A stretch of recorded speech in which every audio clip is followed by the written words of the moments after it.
Yeah, this right here is a Renault Kiger. Same engine as the Nissan Magnite, full of problems, underpowered, but the black roof actually means it's turbocharged. So, engines will just die on you.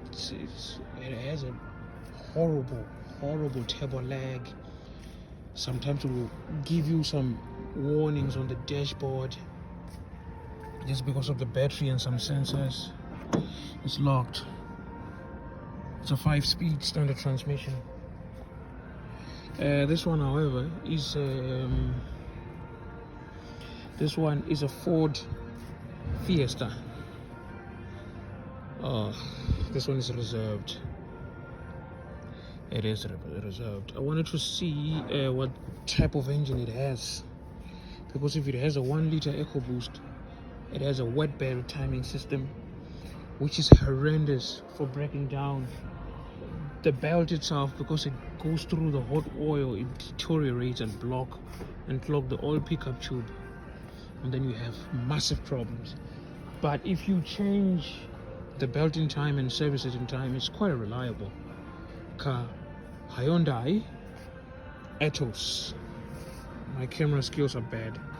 This one is going for 115,900 rand. 2021 model. How much mileage does it have? Oh, I don't see.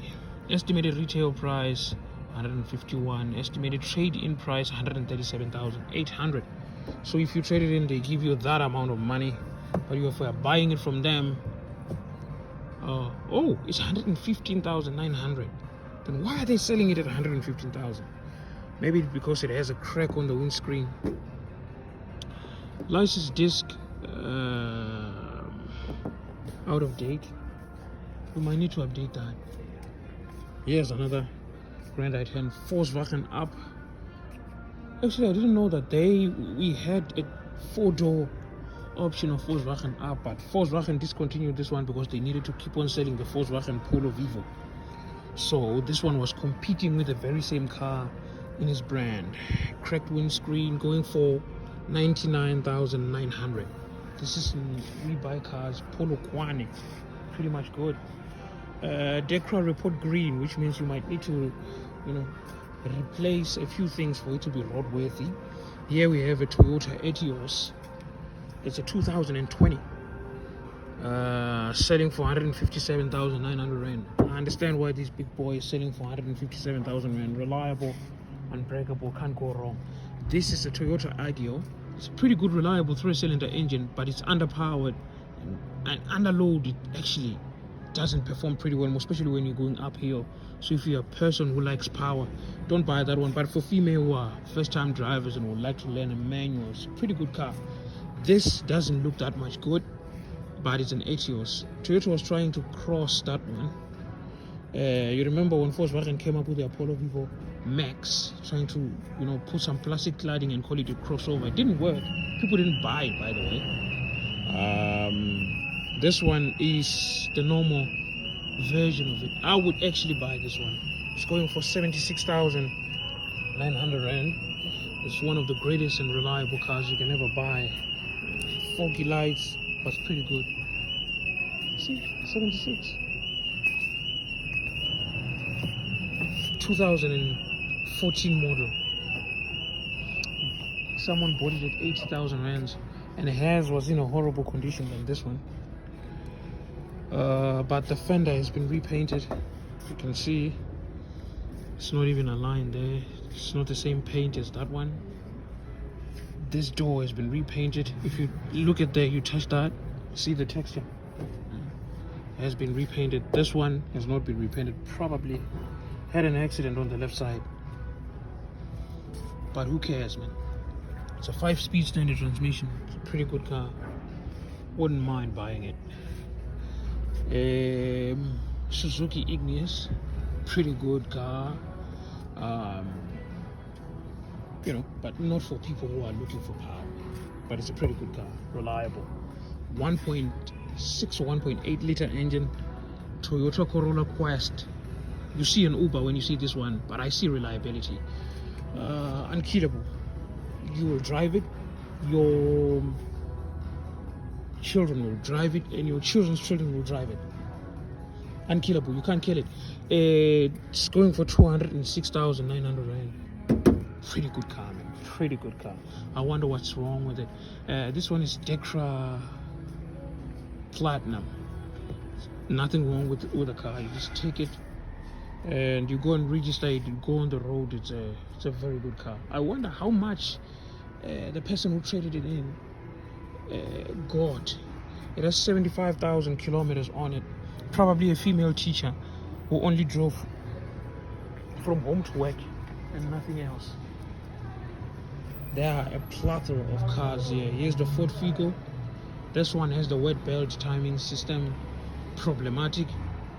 A lot of people who own them are facing problem. I would suggest you stay away from that one. This one is the Audi TFSI. It had a problem with carbon buildup, and Audis are not that much of reliable cars because their engines are forced to perform at a higher level. If you don't want trouble, you buy this one, the Corolla Quest. However, if you want performance, you buy that one, and try and convince yourself that you're gonna afford the maintenance on it. We have another Corolla Cross right here. Hyundai i20, of the underrated hatchback with a 1.2 if not 1.4 liter engine, naturally aspirated, 4-cylinder, no turbos, no problem. The same engine inside the Kia Rio, by the way. Reliable, absolutely reliable vehicle. It's not that much inspiring on the inside, and I hate the way the plastic smells, but it's a reliable vehicle. It is a reliable vehicle, and I pretty much think the Kia Rio was way overpriced compared to its sister here. This is another Ford Figo. These engines here, the 1.6, these ones, they were pretty much reliable, bulletproof. Renault Clio. This has a 0.9 TCE engine. The engines are not bad. Shares the same engine platform with a Nissan Micra, the one I'm actually driving. However, I've seen a lot of people driving this for quite some time without having a problem. You just need to service it.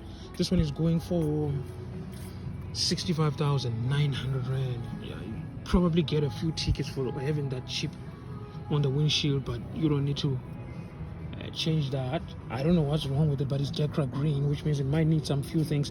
The only thing I hate about the Renault is that they're a bit more expensive compared to other cars for you to service. But besides that, they're pretty much good. Renault step away. It's a Sandero. This was a pretty good car. Renault discontinued it, but it's the same 0.9 liter engine you find on this one. Ironically, having the same engine with the Nissan Micra, these drive a little bit pretty good than these ones and than the Micra. The Micra has a lot of turbo lag, but the Renault tweaked their engines pretty much better. Unlike these ones, spacious. It's a Volkswagen Jetta 6, yes, Jetta 6 if not Jetta 7. Let me confirm that, which year? 2011. Jetta 6. Very much reliable. The 1.4 liter engine was shared. This is a 1.6 TDI. There's a problem with injectors. However, you can drive 300,000 kilometers on these without having any problem. However, later on you're going to need to change the injectors, and one injector is expensive. You're going to have a rod knock on the engine. You just need to make sure that you overhaul the engine once you reach about 200 or 300,000 kilometers. There are more cars than I can explain here. That's it for today.